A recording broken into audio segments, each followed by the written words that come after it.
மக்கள் அனைவருக்கும் வணக்கம். ரஜினி அவர்கள் 50 வருஷம் ஆயிட்டது திரைத்துறைக்கு வந்து. அதற்காக எல்லா பக்கமும் மம்முட்டியில் ஆரம்பிச்சு ரித்திக் ரோஷன் வரைக்கும், சச்சின் டெண்டுல்கர் ஆரம்பிச்சு எல்லா பேருமே வாழ்த்து போட்டுக்கிட்டு இருக்காங்க.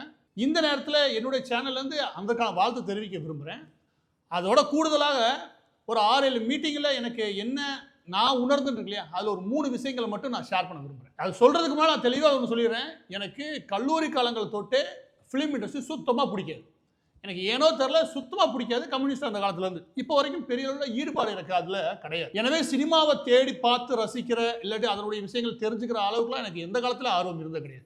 இதை ஏன் நான் சொல்கிறேன் அப்படின்னா, ரஜினி அவர்களை முதலாவது 8 வருடங்களுக்கு முன்னாடி சந்திக்கும் போது என்ன நடந்துச்சு, என்ன உண்மையில நான் ஃபீல் பண்ணுன்றதை சொல்கிறது நியாயம்னு தோணுச்சு. அது என்ன அப்படின்னா, அப்போ நான் யூடியூப் சேனல் ஆரம்பிக்க கிடையாது, எழுதிக்கிட்டு இருந்த காலகட்டம். ஒரு 5 வருஷத்துக்கு மேலே எழுதியிருப்பேன். அதுவும் எழுதுறதுன்னா எல்லாமே ரிசர்ச் ஆர்டிக்கலாக எழுதிக்கிட்டு இருக்க காலகட்டம். அந்த காலகட்டத்தில் ரஜினி அவர்களை பார்க்கக்கூடிய வாய்ப்பு கிட்டி சார் அவர்கள் மூலமாக உருவாச்சு.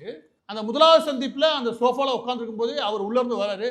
மாரிதாஸ் எப்படி இருக்கீங்க, நல்லா எழுதுறீங்க, சூப்பராக எழுதுறீங்க அப்படின்னு ஆரம்பிச்சோடு சேர்த்து அவர் அரசியல் வந்துக்கிட்ட காலகட்டம் அது. அப்போ நான் கிட்டி சார்ட்ட முன்னாடியே சொல்லியிருந்தேன், ஒரு 3 விஷயத்தை மட்டும் அவர்கிட்ட ஷேர் பண்ண விரும்புகிறேன். ஏன்னா அரசியலுக்கு வரான்றனால அந்த 3 விஷயங்கள் என்னன்றதை நான் நிறைய இடங்களில் பேசியிருக்கிறேன், அது இப்போ சொல்ல விரும்பல. ஆனால் விஷயம் என்ன அப்படின்னா, அவர்கிட்ட நான் சொல்லிக்கிட்டு இருக்கும்போது ஒரு 2 விஷயங்களை ஷேர் பண்ணி முடிக்கிறேன். அப்போ வேறொரு விஷயமா பேச ஆரம்பிச்சிடுறாங்க. நானும் ஓகே இதோட முடிச்சுக்கலாம் அப்படின்னு நினச்சப்ப ஒரு 20 நிமிஷம் போனதுக்கப்புறம் மாரிதாஸ் நீங்கள் ஒரு 3வது விஷயம் சொல்லுன்னு சொன்னீங்க, 2 விஷயம் புரிஞ்சது, என்னது இருந்தார். நான் இதை ஒவ்வொரு முறையும் கவனிச்சிருக்கேன். இதுதான் நான் சொல்ல விரும்புகிறது. அது என்ன அப்படின்னா, ஒரு குணம் தேவை. அது என்ன அப்படின்னா, கேட்குற திறன். ஒருத்தர் கூப்பிட்டு விட்டுருக்கோம், இல்லாட்டி ஒருத்தர் நம்மகிட்ட பேச வராங்க, அவங்க என்ன சொல்கிறான்னு கேட்குற குணம் இருக்கு இல்லையா, இது பலருக்குமே இருக்கிறதே நான் பார்த்தது கிடையாது. முக்கியமாக பிரபலங்கள்கிட்ட. ஏன்னா இவங்களாம் தினமும் எவ்வளோ பேரை சந்திப்பாங்க, அப்போ எப்படி காது கொடுத்து கேட்குறாங்க. இதுதான் நான் வெளியே அந்த ஃபஸ்ட்டு மீட்டிங் முடிச்சுட்டு வரும்போது சரி, அடுத்த 7 மீட்டிங்லையுமே எனக்கு தோண விஷயம், எப்படி இப்படி காது கொடுத்து கேட்குறாரு விஷயத்த, அவ்வளோ கூர்மையாக கேட்குறாரு. அந்த கேட்கும் திறனை, விஷயத்தை முழுசாக உள்வாங்கிற திறன் இருக்கு இல்லையா, இதில் எனக்கு தெரிஞ்சு வேறு யாரும் இந்த அளவு நான் பார்த்ததே கிடையாது. அவர் என்ன சொல்லுன்றது இருக்க மாட்டார், நீங்கள் என்ன சொல்கிறீங்கன்றதை கவனமாக கேட்குறதுல இருப்பார். இதோட சேர்த்து 2வது விஷயத்தையும் சேர்த்தே சொல்கிறேன். அது என்னமோ சூப்பர் நேச்சுரல் அந்த மாதிரி விஷயங்களாக இருக்கும். அது வரைக்கும் நான் லாஜிக், சயின்ஸ் இந்த லெவலில் இருக்கக்கூடிய ஆள். கடவுள் நம்பிக்கை இல்லைன்னு சொல்ல மாட்டேன். இந்த அதிசயம், அற்புதம் இந்த மாதிரி விஷயங்கள்லாம் பெரிய நம்பிக்கை இருக்கக்கூடிய ஆள் கிடையாது. நான் சொல்கிறேன், இந்த ஒரு முறையாக ரஜினி சார்ட்டை பார்க்கணுங்கிற ஆசீர் வாங்கிட்டு இல்லையா, அது என்னமோ எனக்கு தெரிஞ்சு ஒரு அற்புதமான விஷயமா இருக்கும். ஏன்னா அதற்கப்புறம் என்னோடய வாழ்க்கை எப்படியா மாறுச்சுன்றது என்னால் சொல்ல விரும்பலை. ஆனால் ஒரு ஆரோக்கியமான ஒரு மீனிங்ஃபுல்லான லைஃப்பை அதுக்கப்புறம் நகர ஆரம்பிச்சது. அந்த முதல் மீட்டிங்கை முடிச்சு வந்த இல்லையா, உள்ளே போகும்போது மனநிலை ஒரு ஃபிலிம் ஸ்டாரை பார்க்க போகிறோம். வெளியே வரும்போது இந்த மனநிலை எப்படின்னா, ஒரு சமூகத்தில் அதிகப்படியான அனுபவம் இருக்கக்கூடிய ஒரு மனிதர். அந்த மனிதரை அவர் ஷேர் பண்ணாமே அவர் நமக்கு என்ன சொல்கிறாரு, இல்லாட்டி என்ன மாதிரியான ஆன்மீக கடத்தலை உருவாக்குறாரு அப்படின்றத உணர்ந்த நேரம்.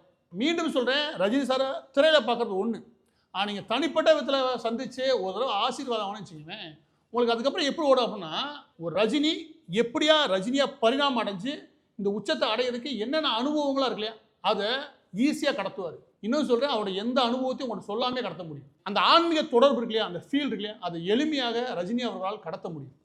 அதனால தான் ஒவ்வொரு முறை பார்த்துட்டு வந்த பெரிய நபர்கள் எல்லாரும் சொல்லுவாங்கன்னா, அவர்கிட்ட போயிட்டு வரும்போது ஒரு ஆன்மீக உணர்வை அவங்களால உணர முடியாது உண்டு. இது ஃபிலிம் ஸ்டார்ன்றதை தாண்டி நான் உணர்ந்த விஷயத்த சொல்கிறேன். சந்தித்ததுக்கு பின்னாடி கிடையாது, அதற்கு முன்னாடியே இருக்கக்கூடிய ரொம்ப அதிசயமான விஷயம் என்ன அப்படின்னா, நான் ஸ்கூல் 11th 12th 10th நினைக்கிறேன் அந்த காலகட்டம். அப்போ சாமி விக்ரம் படம் வந்தது. அந்த படத்துடைய ஃபோட்டோ எல்லாமே அப்போ நியூஸ் பேப்பர் ரெகுலராக படிப்பேன். அது எல்லா நியூஸ் பேப்பர்லையும் வந்தது ரஜினி அவருடைய.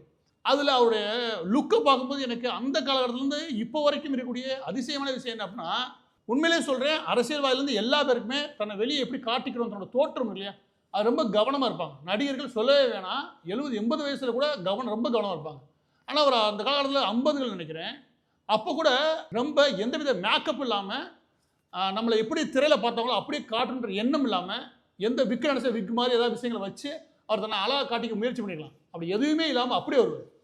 அந்த தன்னம்பிக்கை இங்கேருந்து வருதுன்னு தெரியல. அந்த தன்னம்பிக்கை இருக்கு இல்லையா, அது எல்லா வட்டத்திலும் நான் பார்த்துருக்கேன் அவர்கிட்ட, அதாவது எல்லா லெவல்லையும் பார்த்துருக்கேன்.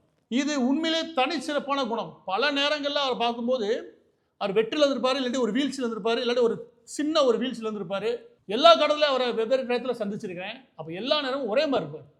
அது எப்படி அவரால் இதை பேலன்ஸ் பண்ண முடியும் இருக்கு இல்லையா, அதை அவரை சந்திச்சுட்டு வந்ததுக்கப்புறம் நம்மளும் பேலன்ஸ் பண்ணுற எண்ணம் ஓடும். 3வது நான் உணர்ந்த விஷயமே சொல்கிறேன், நான் இதுவரை பார்த்த நபர்களே மிக மிக புத்திசாலி. இது நீங்கள் வெறும் திரைத்துறை சம்மந்தப்பட்டது அல்ல, ஒரு இயற்கையாக கணக்கு போடுற திறன் இருக்கு இல்லையா, கணக்கு கச்சிதமாக இருக்கும். ஏன்னா பல அனுபவங்கள் புரிஞ்சது விஷயமா சொல்கிறேன். அது முழுமையாக சொல்ல விரும்பலைனாலும் எனக்கு தெரிஞ்சு கணக்கு போகிறது இயற்கையாகவே அவர் இவ்வளோ அனுபவங்களால தீவிரமான கணக்கில் ஏதோ இருக்காருன்றத உணர முடியும். அவருக்கு சினிமாவோட அரசியல் தான் தீவிரமாக பிடிக்கின்றது நான் பல நேரம் உணர்ந்த விஷயமும் கூட. இதுதான் சொல்லணும்னு தோணுச்சு. எதை மிகைப்படுத்தியும் சொல்லலை, எதை குறைச்சும் சொல்லலை. அந்த வகையில் ஃபிலிம் ஸ்டாரன்ற தாண்டி ஒரு மனிதராக நாம் எல்லா பேரும் கண்டிப்பாக நிறையா பாடங்களை ரஜினி அவர்கள்ட்ட கற்றுக்க முடியும். ஒரு மனிதர் ஒரு துறைக்குள்ளே நுழையிறதுக்கு அவ்வளோ கஷ்டப்பட்டிருக்காரு. அதில் கஷ்டப்பட்டு முன்னேறி வந்திருக்காரு. ஆனால் முன்னேறதுக்கப்புறம் அந்த துறையவே வளர்த்துருக்காரு. இந்த மாதிரி நபர்கள் நீங்கள் பார்க்குறதே கஷ்டம். ஒரு துறையில் உச்சத்தில் போகிறத பார்த்துருக்கேன். அந்த துறையவே உச்சத்துக்கு கொண்டு போகிறாங்களே, தான் வளர்கிறதுக்கு ஒரு துறை காரணமாக இருக்குது. அது எந்த துறை வேணாலும் இருப்பாங்க. அந்த துறையவே வளர்க்குறாங்களே, அந்த மாதிரி நபர்கள் பிறக்கிறது ரொம்ப ரேரு. இவர் 1990களில் 2000களில் இந்த சோசியல் மீடியா இல்லாத காலகட்டத்திலேயே இந்த எல்லையெல்லாம் தாண்டி இந்தியா முழுவதும் பரவலாக கொண்டு போய் சேர்த்தார் இல்லையா, அந்த துறையவே கொண்டு சேர்த்தார். இவர் வெற்றியின் காரணமாக தான் அந்த ஃபிலிம் இண்டஸ்ட்ரியே தன் எல்லையை தாண்டி பெரிய லெவலில் போய் சேர்ந்துச்சு. அது எல்லா பேருக்கும் ஒரு பெரிய வழிவகையை உருவாக்கி கொடுத்துச்சு. அந்த மாதிரி செய்யக்கூடிய நபர்கள் ரொம்ப குறைவான நபர்கள். அதில் உலகம் முழுவதும் தேடினாலும் ஒரு சில பேர் மட்டும்தான் நம்ம பார்க்க முடியும். அவங்க துறையவே வளர்த்துருப்பாங்க அவங்க வளர்ந்ததுக்கப்புறம்.